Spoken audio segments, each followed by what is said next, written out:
here live at KubeCon EU 2026 in Amsterdam. My name is Julia. I'm a community member, a community manager associate of the Open Telemetry project, and I'm here with the other community manager, Adriana. Hi, my name is Adriana Villela. I am a community manager in OTel alongside Julia and Reese Lee, who is hanging out behind the camera. And I'm also one of the maintainers of the OTel end user SIG, along with Dan and Reese. Hi, I'm Dan. I'm a co-maintainer of the end user SIG, and I'm a principal observability architect at Relic. Okay. So I think today we're going to talk about blueprints, right? Yeah, OTel blueprints. Tell us what it's all about for those who aren't aware of what it is. What are OTel blueprints? OTel blueprints. Should I first introduce perhaps what an OTel project or sub-project is? Yes, actually, that's a great idea. Yeah, let's start. So in OTel, how we structure initiatives is through projects. So a project is basically has some deliverables, and then it goes through some review. So the governance committee and the technical committee approve it, and then we basically start. We get the community to get together around a particular issue. For example, you've got one for semantic conventions on GenAI or CI/CD or Kubernetes or some other initiative in the community.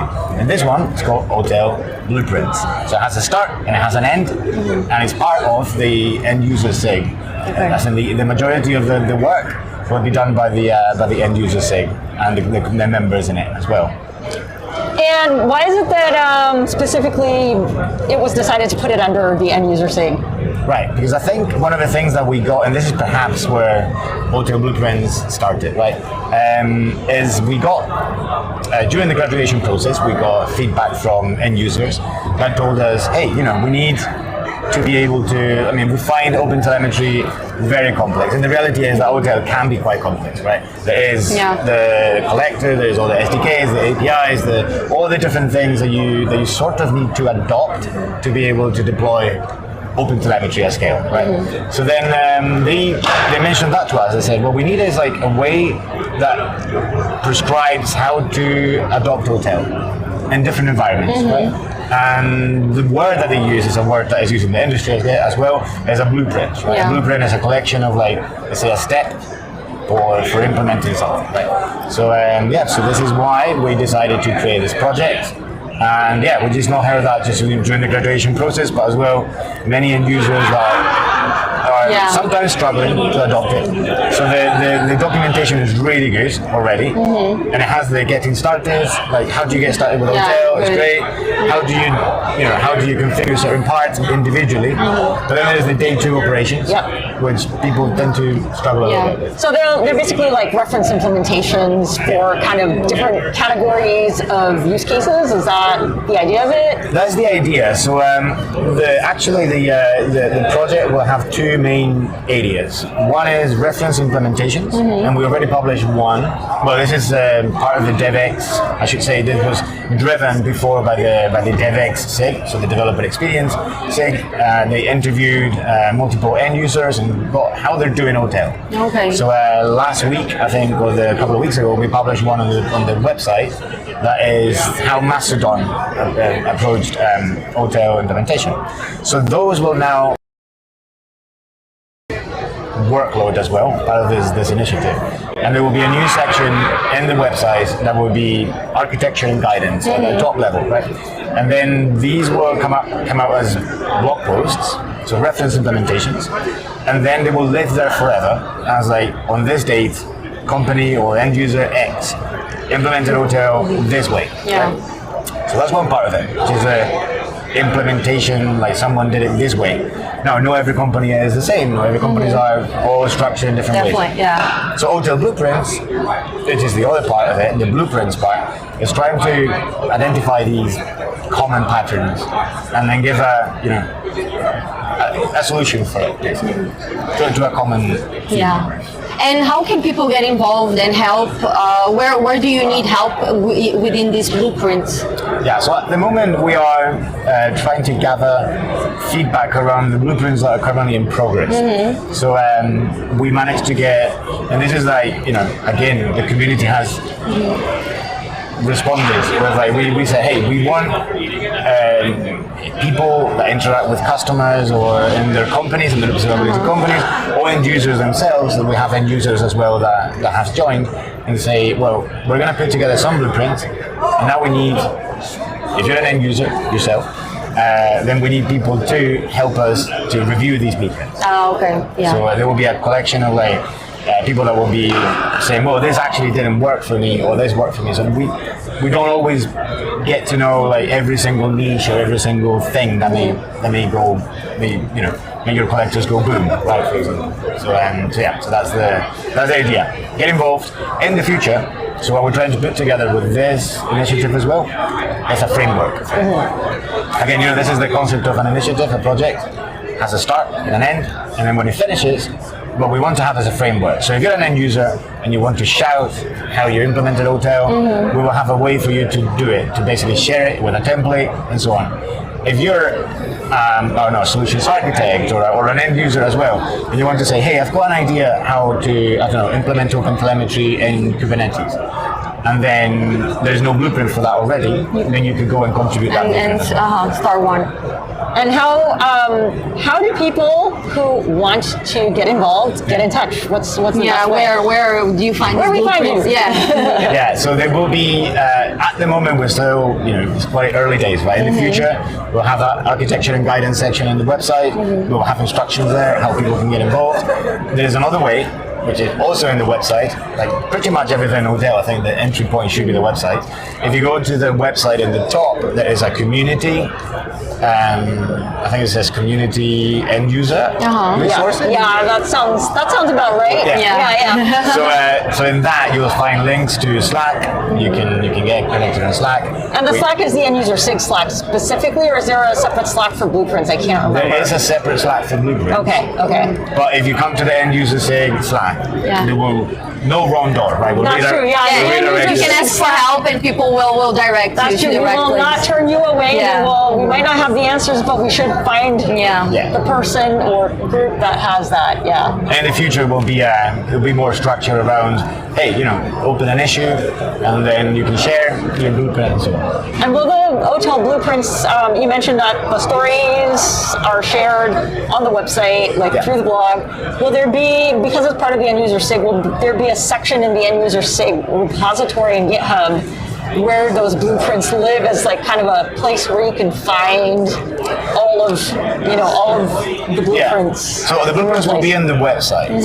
However, on the end user SIG repository, what we'll have is a collection of a template for it. Okay, so, got it. And this is the first thing that we already have delivered, I guess, is a template for blueprints. And this template, if people are familiar with the concept of a strategic document, it's basically that.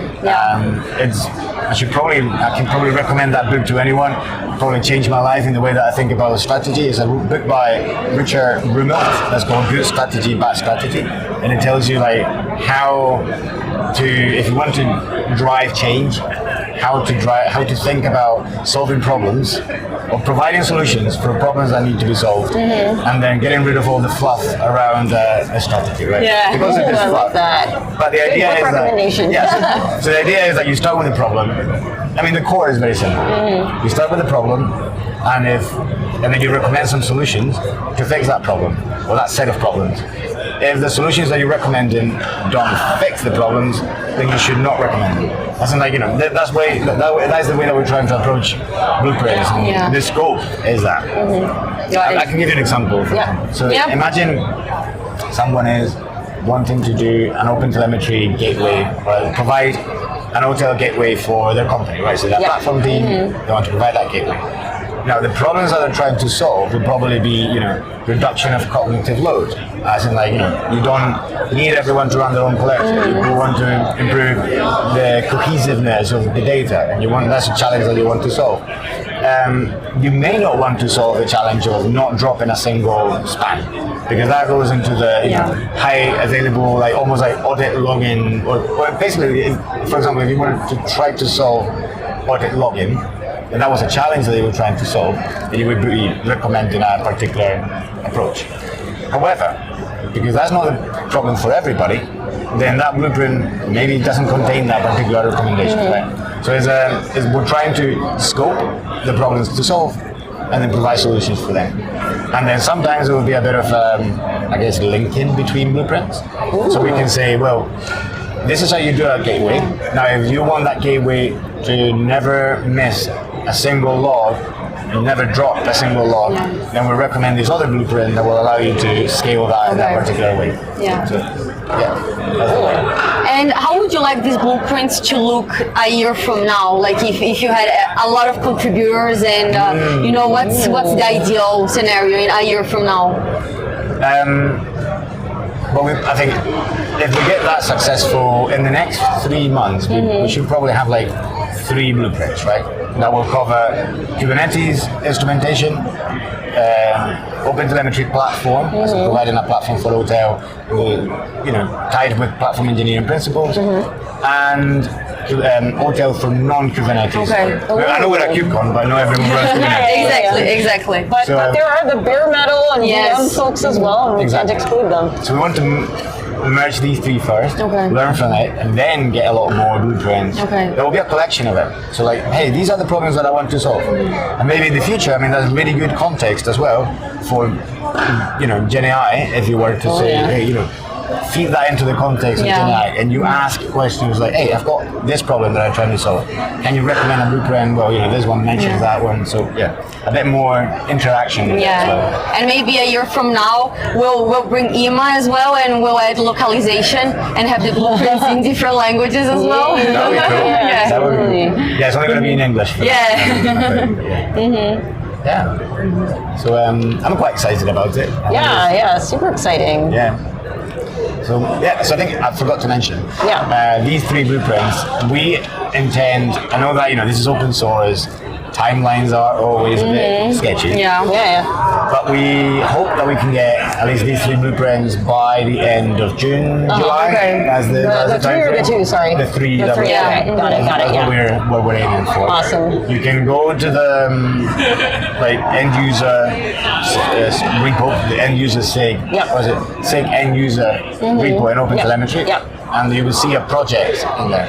And that project is OTel Blueprints. You'll see all the tasks that we've got in the process, and the progress of the project. Awesome. And final question, because I think you mentioned something about the blueprints in relation to graduation. What is the relationship?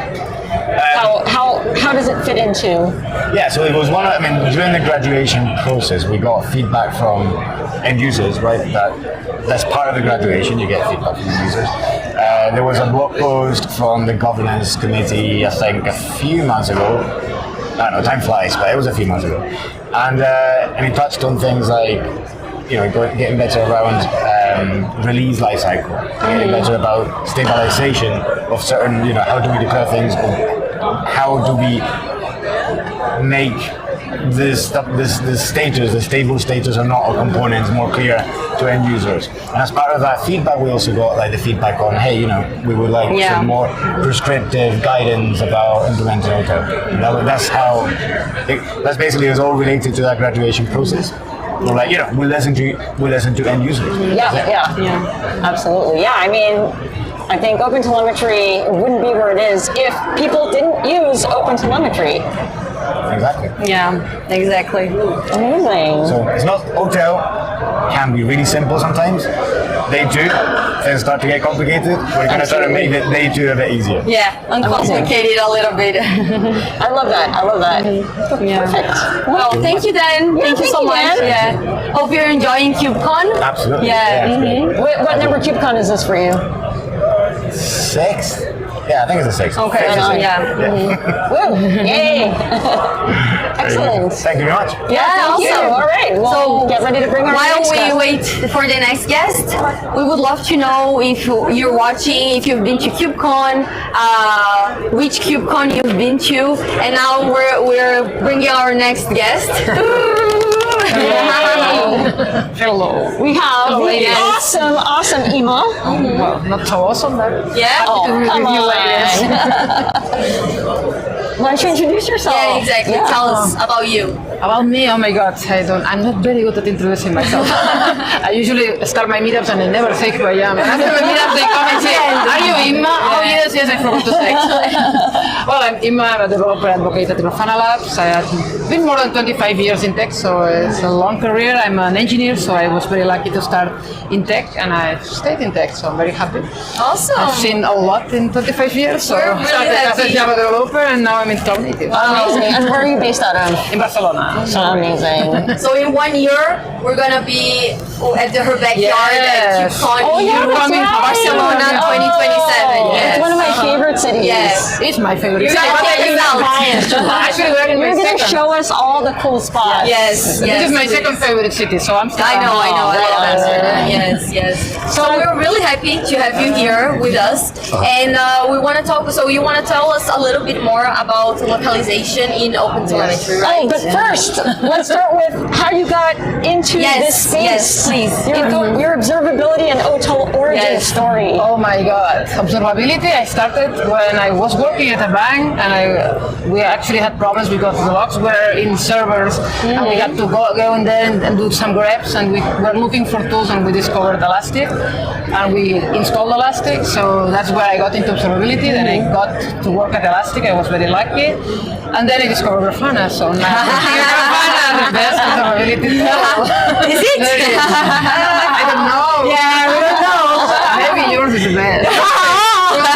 We'll see. So that's probably my journey. It was very, I always had applications in production. Yeah. I was, at the beginning, like 25 years ago, you were blind as to what was happening. So true. That was what, when I discovered these tools, it was super important. And what got me into OpenTelemetry is probably the semantic conventions, because Okay. that's really, for me, very interesting. I work as a consultant at Elastic, and the most difficult part was going to a customer and trying to name things. Yeah. And every customer had different names, and they said, I wish they would have Nightmare, something. yes, And Elastic did the Elastic Common Schema, and it was so helpful as a consultant. And then when I saw OpenTelemetry, I said, that's perfect. We have collector, we have everything we need. So that's probably... And then from there, you decided you wanted to get more involved, contribute more, help the community.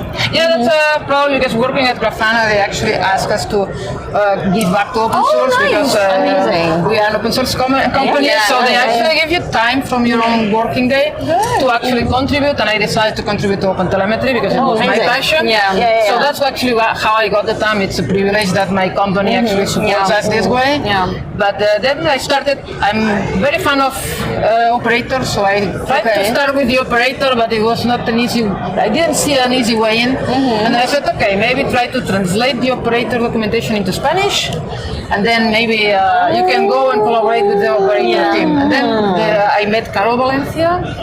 she's here. Yeah, come say hi. Come here. Come say hi. Say hi. Awesome. Caro is the one responsible. She was super helpful in the when I just joined the channel for the Spanish localization, and she said, Imma, I saw you there. Let's do a call, and we did a Zoom call, and she was so helpful. Yeah. I mean, she helped me. She has like a great documentation to get you started.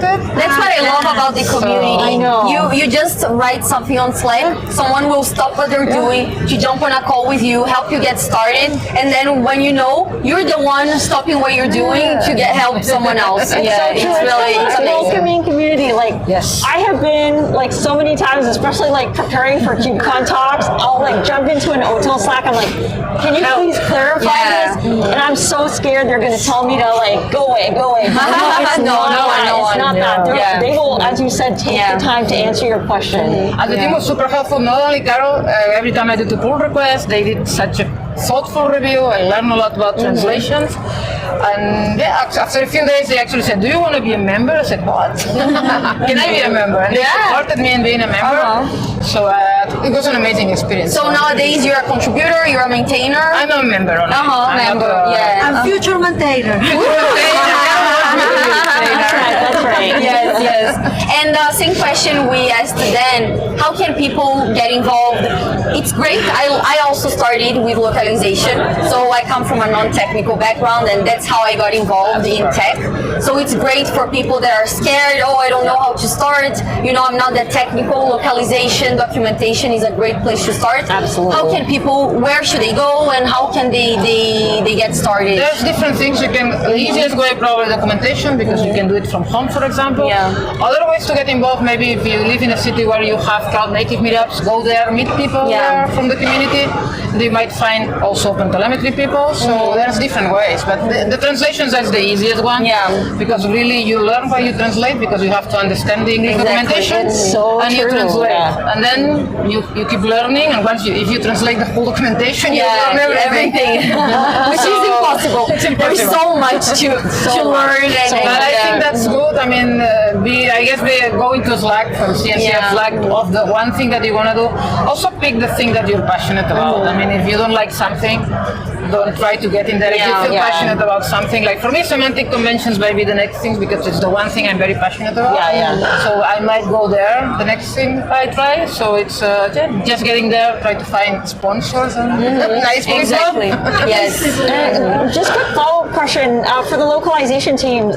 Do you guys still work closely with the ComSig as well, like with the folks who maintain like the OpenTelemetry website? Is there I don't any... think so. I mean, there are people who are doing that in the team, also helping us, because some of them speak Spanish. But we actually are very autonomous to translate. It's a process. So it's very easy to follow. You don't need too much You take interfacing. Carol's document and you can actually do translation. And for any translation, you can actually join that team. Okay. And there's a lot of languages. There's Romanian that then Diana started. Portuguese, French, Spanish, Japanese. Yeah, So if it doesn't exist, you can actually start one. Yes.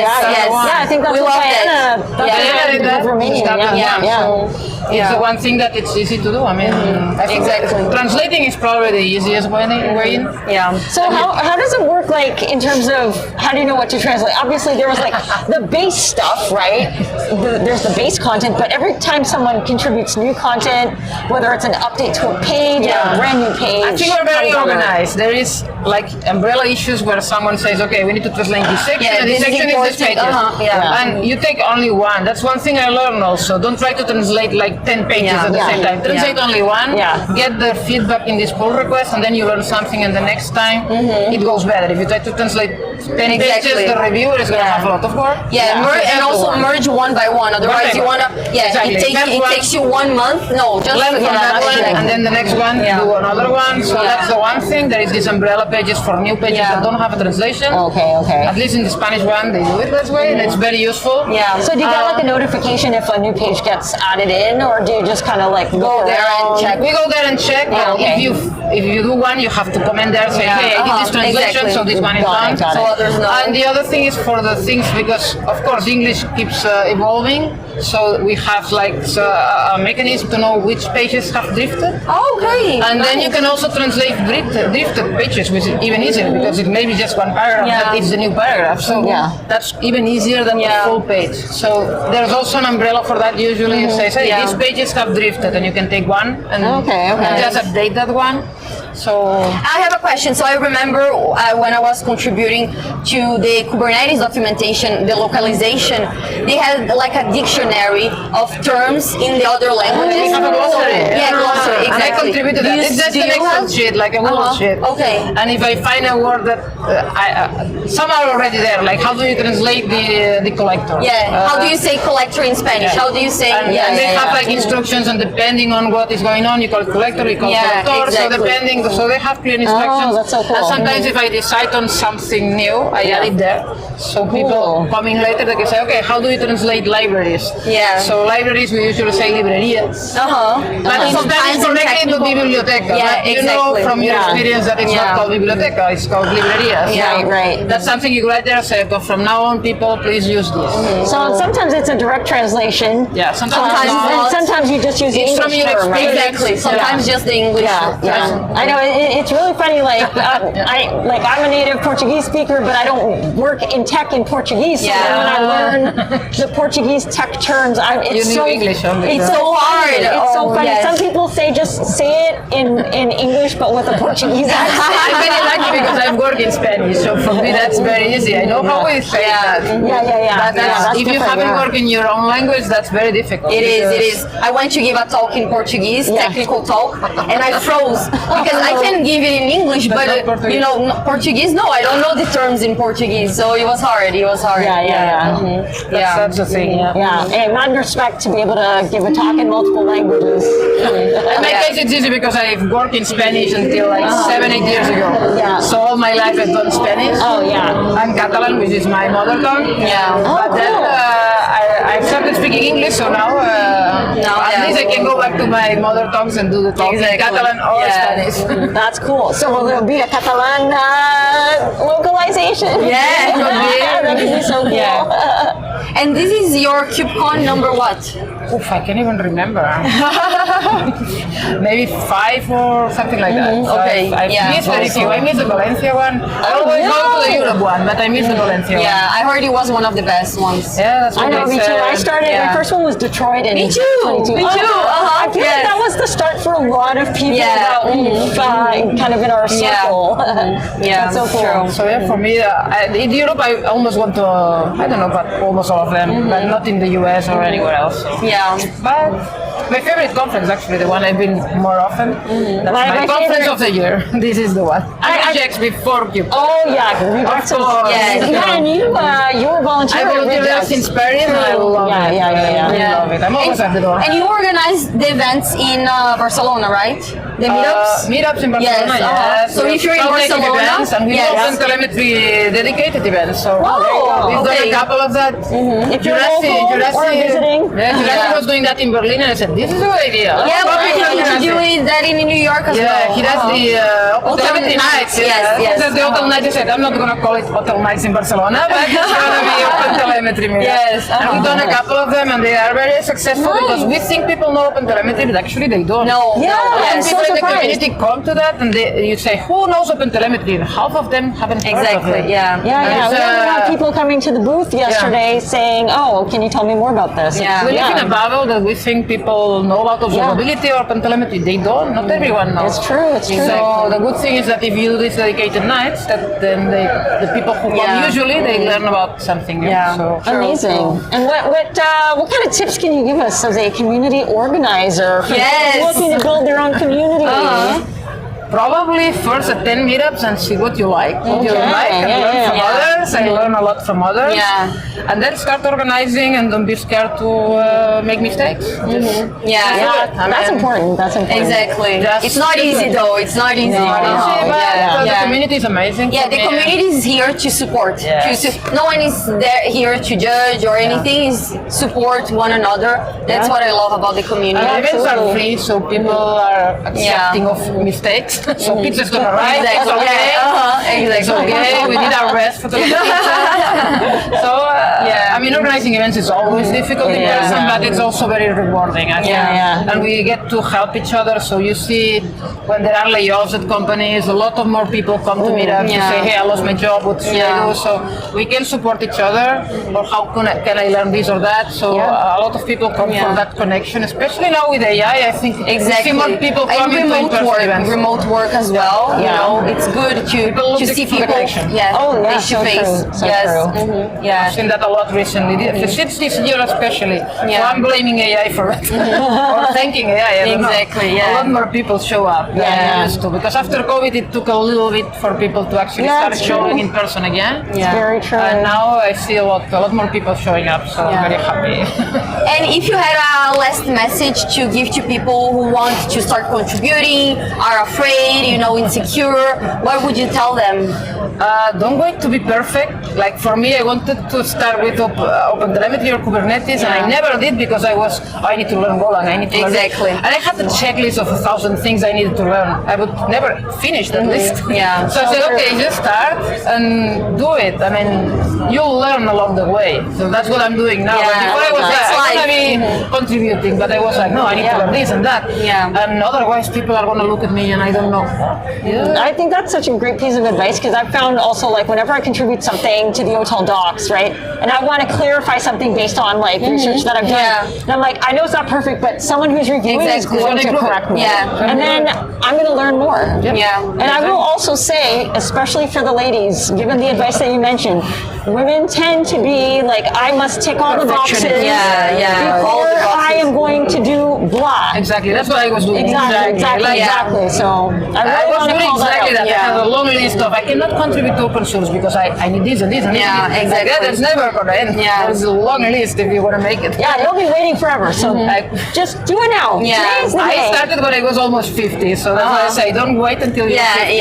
Exactly. But there is always time. Even if you're more than 50, you still have time. That's right. I was in tech for I think 23 years before I made my first open source contribution. And I was terrified. Never too late, but never too late. Never too late. You can still do it. Yeah. I mean, you came from a non-tech background, from something totally different. So and if I may add, also share your experience. So if you're starting out, write a blog. I know you write a lot of blogs and you post on the opentelemetry.io. So you're learning about OpenTelemetry. You faced a challenge on a certain topic. Share about that, and other people are going to be facing that probably. So be afraid because everyone's starting at some point. And the struggles you have, someone else will have them. I will also say, like, to complement your blog post, if there's a gap in the documentation that you're addressing in your blog post, please contribute to the docs, because we want the OTel docs to be the source of truth. So yes, we appreciate that. Yeah, sure. And Imma and her team in the Spanish localization will translate. Yes. It's very useful, I think, because we were talking with Carl about that we assume people speak English, but everyone, and it's a barrier for some people. If it's in their own language, it lowers that barrier. So by translating, you're actually helping people that otherwise would not be able to learn that the same way. When it's in your own language, it's easier. So. All on Slack, and thank you for joining us for this live stream. Thank you, and find the OTel end user sig on OTel-sig-end-user. Leave your questions there. We're happy to answer them or point you in the right direction. Thank you. Bye. Bye.